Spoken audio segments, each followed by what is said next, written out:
How to zoom in image on hover in Shopify.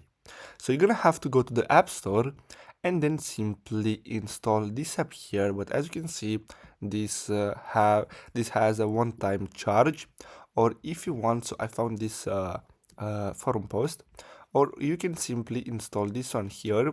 And as you can see, this one has a free trial. So you're gonna have to simply click on install, and basically this app will help us set up everything.